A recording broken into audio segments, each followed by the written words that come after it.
Hi guys, இந்த வீடியோவில் நம்ம என்ன பார்க்க போகிறோம்னா சிஎஸ்கேவோட பிளேயிங் 11 எப்படி இருக்கும், சிஎஸ்கேவோட எந்த இது அட்வான்டேஜாக இருக்கும், அப்புறம் எது வீக்னஸாக இருக்கும் அப்படிங்கிறத பற்றி பார்ப்போம். ஃபஸ்ட்டு நம்ம சிஎஸ்கேவோட பிளேயிங் 11 என்னவாக இருக்கும் அப்படின்னு பார்த்துடலாம். இந்த பிளேயிங் 11 என்னோடய கெஸ். நீங்கள் உங்களோட பிளேயிங் 11 எப்படி இருக்குன்னு சொல்லி கமெண்டில் சொல்லுங்கள். டெவான் கான்வே அப்புறம் ருத்ராஜ் கெய்க்வாட் தான் ஓப்பனராக இருக்க போகிறாங்க.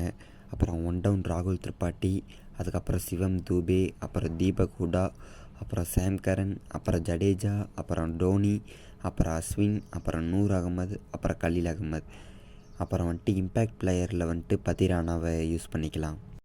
இதுதான் என்னோடய ஸ்டார்டிங் பிளேயிங் 11 இருக்கும். ஏன் இந்த பிளேயிங் 11 எடுத்தேன்னு நான் பின்னாடி சொல்கிறேன்.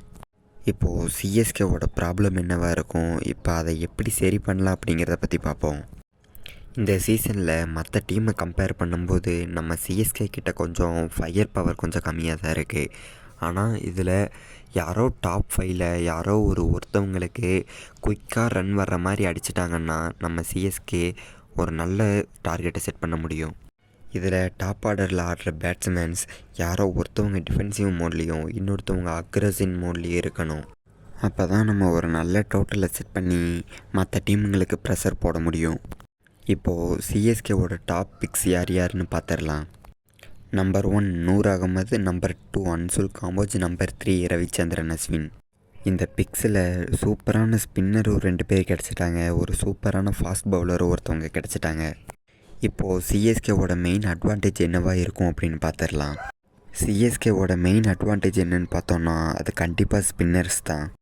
அஸ்வின், ஜடேஜா, நூர் அகமது அப்படின்னு குவாலிட்டியான ஸ்பின்னர்ஸை வச்சுருக்காங்க சிஎஸ்கே. இந்த ஸ்பின் அட்டாக் ஆப்போசிட்டாக அவங்கள ஹோம் கிரவுண்டில் தோக்கடிக்கிறது அப்படிங்கிறது மிகப்பெரிய சவாலான ஒன்று தான். வீடியோவோட ஸ்டார்டிங்கில் சொன்ன மாதிரி ஏன் இப்போ இந்த பிளேயிங் 11 எடுத்தேன்னு நான் இப்போ சொல்கிறேன். இந்த பிளேயிங் 11ஸில் பேட்டிங் டெப்த்து 9 பேர் வரைக்கும், பவுலிங் லைனப் ஆனது 7 பேர் வரைக்கும் இருக்குது. இப்படி ஒரு ஸ்ட்ராங்கான டீமை மற்ற டீம் தோக்கடிக்கிறது அப்படிங்கிறது ரொம்பவே சவாலான விஷயந்தான். இந்த சீசனில் சிஎஸ்கேவோட பிளே ஆஃப் சான்ஸ் ஆனது ரொம்பவுமே அதிகமாக தான் இருக்குது. இதே மாதிரி அடுத்து என்னென்ன டீமுக்கு சொல்லலாம் அப்படின்னு கமெண்டில் சொல்லுங்கள் கைஸ்.